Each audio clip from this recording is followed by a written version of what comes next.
Chip, this is Vic from The Athletic. I want to ask you, one, what excites you about coming back to NFL? And two, what excites you about working with Pete Carroll?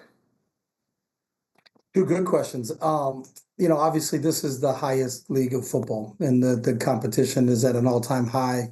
I enjoyed my experiences in the league. The last time I was here, you have to be prepared every single week in the National Football League. Every team, I don't know the exact number of how many one-score games there are, but they're prevalent. And usually it comes down to a play. So it's that competition that drives you.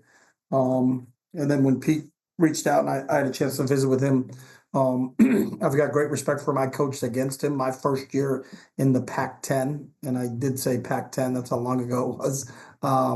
Pete was still at SC, and then he left to go, for his 14-year journey up in Seattle. And obviously, the success he had. He won a national championship as a coach at the college level. He won a Super Bowl in the NFL, and I think everybody in the coaching profession, if you get a chance to work with Pete Carroll, you're pretty excited about it. And then, talking with John Spytak and Mark Davis, and just where everybody is aligned in this organization, and then getting a chance to talk to Tom Brady, about what he feels he can help Pete with and Mark with, and I was just excited about the alignment of everybody.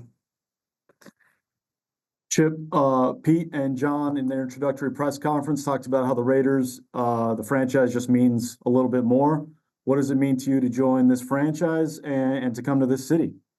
Well, I got a little bit of experience. I had an opportunity to coach Howie Long's son, Kyle Long, when I was at Oregon, and got to know Howie and Diane and their family really, really well. And to just listen to Howie talk about his experience as a player and what it meant to him, being an East Coast guy coming out of the Boston area, playing at Villanova, and then coming to the West Coast to play for the Raiders, and the history and the tradition of this program speaks for itself.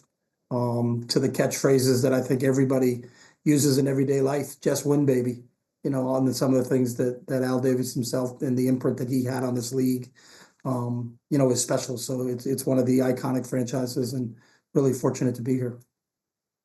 Hey, Chip, Vinny Bonsignor with the Las Vegas Review-Journal. Welcome to Las Vegas.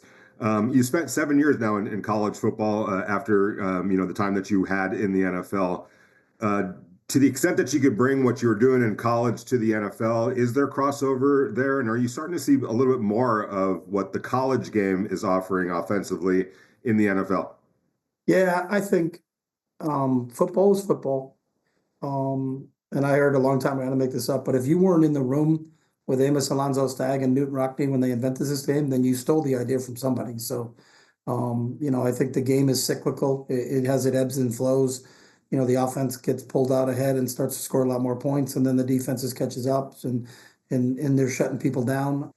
There's things that will be run Sunday in this Super Bowl that were run at the high school level. I think Andy Reid does a great job of watching football at every single level. I watch football at every single level, and you watch the guys that are really, really good at this game. And football flows up and down now. It goes from the high school level to there's a really good scheme that trickles into the college level. That college level gets copied up to the NFL, and then vice versa. So I think the game is at an all-time high, because I think the coaching is at an all-time high, because I think with the advent of social media, YouTube, and things like that, as people's access to film and tape is more prevalent. So you can see more things that people are doing throughout all of football. But I think I see it blending a lot more now. There's obviously some things. I think the quarterback gets run a little bit more at the college level, but then you look at what Lamar Jackson and Josh Allen are doing at this level in running the football. So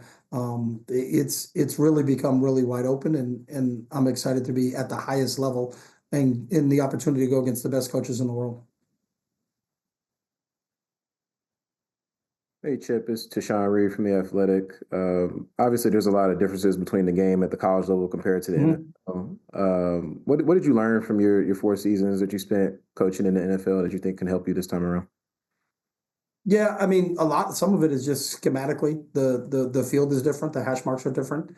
There's certain things that it's a lot wider field in the college area when the ball's on the hash, and a lot smaller area into the boundary. The ball seems if you're a college guy, that the ball seems like it's more in the middle of the field. Just talking about it from a schematic standpoint, I think that's a big thing. Some of the clock running rules have been adopted a little bit at the college level. They have a 2-minute warning now that they never had before. In the college game, it was a lot longer. You had more plays because of the clock stop situation that they had there. They've adjusted that a little bit. So I think the number of plays at the college level has gone down, and it's closer to what the same amount of plays and drives that you have at the NFL level. So some of that's getting a little bit closer, but I still think the biggest difference in college football and professional football is the hash marks. Chip, just to go off the path for a second, Dan Mullen really well. When you heard UNLV, what did you think, and why do you think he can succeed? Yeah, Danny's a heck of a football coach, and has had unbelievable success, as an assistant in Florida with Urban, and then taking over, and what he did to take Mississippi State to a #1 ranking, was phenomenal. Been a head coach at Florida, and if you're a coach, I think you learn in this profession, especially if you go and you keep moving out, that you don't buy, you rent, because you're not going to stay everywhere for the length of your coaching career. The days of people, the Joe Paternos and the Bobby Bowdens that stayed somewhere for 20 plus years. I think Kirk Ferentz may be the only one left doing that. So you do move around, but Danny, I thought he did a great job in television. I thought he was sharp, and I've known him for a long time. And then when he got the UNLV job, I thought that was a really, really good hire, because I thought Barry Odom did an unbelievable job at UNLV. But I think Danny's going to do a great job there, and I'm excited to kind of catch up with him back when we get into Vegas.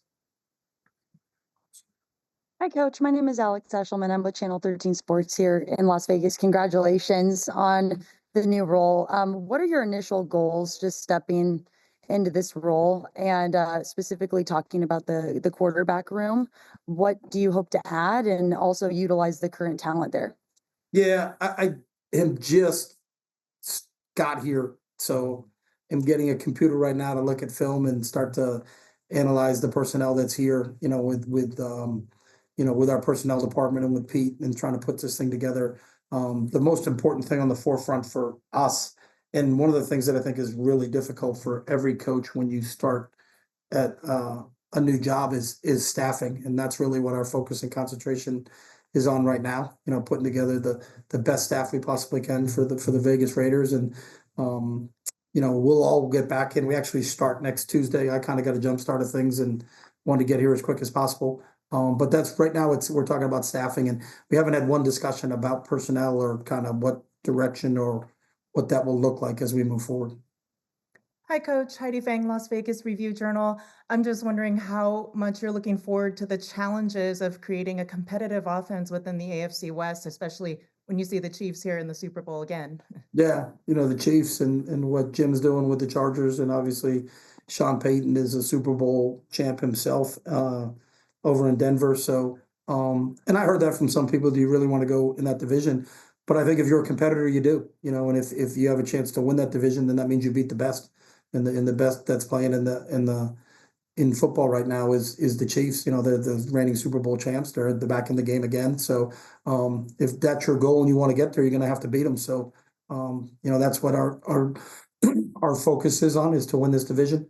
That means you're in the playoffs and you get a chance to compete for the whole thing. So there's really good coaching in this division, but just like there is across the NFL, you don't get to be a coach in the National Football League if you don't know what you're doing. So all the competition every single week in this league is hard, but to be in this division, I think you're going against the best, and that's what you want to do if you're a competitor.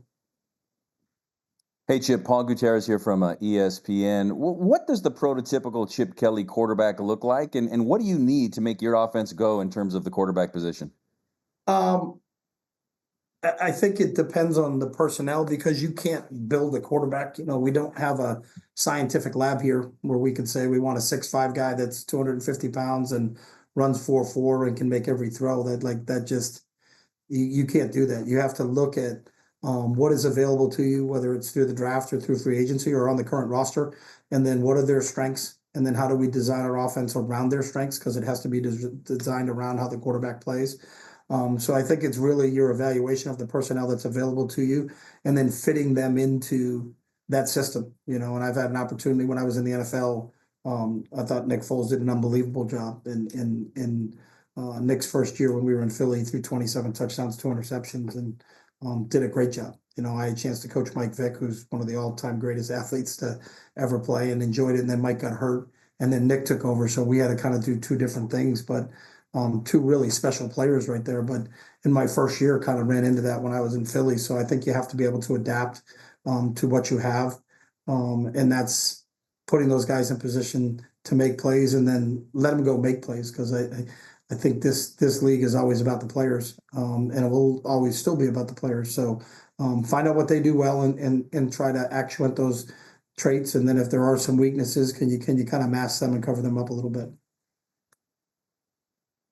Hi, Chip. Levi Damian from USA Today. Just take us back a year ago, where you left a head coaching position to take the offensive coordinator job at Ohio State, and what went into that decision? And could you have envisioned at that point that a year later you'd be called back to the NFL? Second answer, no. That wasn't. I don't think you can never plan a linear path in this profession, and probably in any profession, to be honest with you. But part of it was in our bowl game a year ago against Boise. Our quarterback coach had left to go be the coordinator at Oregon State. And then so for those 2.5 weeks before the bowl game, I got a chance to coach the quarterbacks again and coach a position again. And I think my wife remarked, like, I hadn't seen you this happy in a long time. But I think you start to really think and get the perspective of, the essence of why you do what you do. And I really enjoyed, the one-on-ones with the quarterbacks, being with a specific group. As a head coach, you're in every meeting. You're in the O-line meeting, then you're in the D-line meeting, but you miss that, just having a position group. And I think that really kind of, I thought about it. And when an opportunity presented itself, like, would you consider not being a head coach anymore, to just be a coordinator and just be a position coach? It was appealing, and it was also at Ohio State with someone that I know very, very well, that I coach with. I coached in college and recruited him, and Ryan played for me. And then I had an opportunity to coach with him in the NFL. So I had a pretty good feel of what I thought it was going to be like if I went there. And I just really kind of rekindled, my love for just coaching football. I think sometimes as a head coach, those roles turn into a little bit more of a CEO at the college level. With the advent of NLI and the transfer portal and some of those other things, I think coaches are getting pulled in a lot of different directions, and it's away from actually coaching football. And I just really enjoyed coaching football. And so the opportunity at Ohio State was that we had an amazing experience. The fact that could be a small part in that team winning the national championship was really cool, and a chance to watch some players that were amazing, that persevered and showed great resiliency, and get a chance to say they're champions for the rest of their life was pretty cool. And then this opportunity came up after, we beat Notre Dame. And I started to think about it a little bit, and so I said, as I said earlier, I would only go somewhere where I felt really confident in the alignment, from the ownership to the personnel to the head coach. And I really felt that when I met with Pete. Hey, Chip, congratulations. It's Nick Walters with Channel 13. This is a unique position where the Raiders have had a revolving door of coaches and quarterbacks for not just years, but decades now. They're so new to a city, trying to grow their fan base. How do you view this challenge, not just trying to bring stability to an iconic franchise, but also seeing the challenge of it being in Las Vegas? Yeah, I view it with excitement. I think what Mark built here, and I just got into this facility here, and this has to be the best in the National Football League. And, if this some people talk about commitment to excellence, but I think you can see by the look of this building and then the stadium that they play in that they are committed to it. And so it's our job as a coaching staff to come in here and execute that vision that Mark has for this organization. And it's there's no better group to do it with Pete and Spy and Tom Brady and the group of guys that are starting to be collected in this building, and we get to go to work with them every day. I look at it as excitement. I'm kind of fired up to be in Vegas and be in this situation right now. Chip Carter with the Raiders. Where do you think you grew the most in your time around the college game and as a play caller and as a coach? Yeah, that's a good question. I think sometimes you don't think internally and trying to think about where you grew, but I think try to stay on top of the game, and where the game is headed. We huddled a lot this year, didn't run a lot of plays. We had starting from our head coach on down, had a great vision for how to play a 16-game season, and what toll that takes on your players. And, so how do we manage that with player load and some of the other things that we can do, mixing in the sports science, and understanding that, which was drastically different from, when I was a college coach at Oregon and we were trying to get as many snaps a game in as possible and running guys off the field. I think we've evolved that way, just because I think the game itself has evolved. I think there's a trend overall that the number of snaps, both at the college level and the NFL level, are down. So you have to adjust that way. So I think that's really one of the biggest things, going from those 5 wides, fast, no huddle, breakneck speed, shiny helmets, to getting in a huddle and playing with 12 personnel is a little bit different, but you still get the same amount of points when you get the ball across the goal line, whether you run it across or throw it across. So we're just trying to get some first downs and score some points. All right, we're going to do 2 more questions. We'll go Alex and Vinny to wrap it up. Coach, kind of a silly one, but where did your love for football first start? And then kind of a 2-parter, your number one thing that defines your coaching philosophy, or what is your coaching philosophy? I just think growing up, it was the one sport. I grew up in a town where everybody played multiple sports and everybody was a 3-sport athlete. Obviously, there was a change of seasons in New Hampshire, so there wasn't a lot of outdoor sports going on in the wintertime there because of the snow on the ground. So you were either a basketball player or a hockey player. And so I love football, gravitated to it. I think the amount of people it takes to be successful and the team aspect of it was always something that I was really admired. Offensive linemen are different than wide receivers, but they can all still play the game. So it was just something that was ingrained in me. And I came from a town where sports were the focus for all youth. And no matter what sport you played, there was great backing and great coaching. So those people set a great tone for myself coming out of there. And it's ironic. I know they talked about Danny Mullen today, but we're from the same hometown. Ryan Day is from that same hometown. So it's pretty cool that the 3 of us are still coaching at all various places. Ryan at Ohio State, Danny at UNLV, and me here is pretty cool. And then my coaching philosophy, very simple, and I'd be silly if it wasn't, is now very 3 words: just win, baby. Chip, you had mentioned kind of going back to your roots to rediscover the love for football coaching, being singularly focused on the offensive side of the ball, not to put any carts ahead of any horses. But have you ruled out being a head coach again, or do you feel like you've kind of found your calling as an offensive coordinator? I think you got the cart way ahead of the horse. I'm really, really excited to be here with Pete, and I think anybody that tries to look too far down the road is you're going to get run over. You better make sure you concentrate on exactly what's right in front of you. And I don't have to be a head coach again. That's not something I need to do or a box I need to check. I just really enjoy coaching, and I'm fired up to be around Pete. He's got an infectious personality that I think will pervade through this entire organization. And really the challenge to go against the best in the world, player wise and coaching wise is what I want to do, and really not concerned. If I never coach again after this season, then I would have a life that I never dreamed I could ever have in football. But I'm going to coach for a long, long time, as long as someone will have me. And whether that's as a position coach or as a head coach or as a coordinator, I'm not really caught up in that stuff. All right. Thank you, Coach. Thanks, guys. Appreciate it. Look forward to meeting you in person.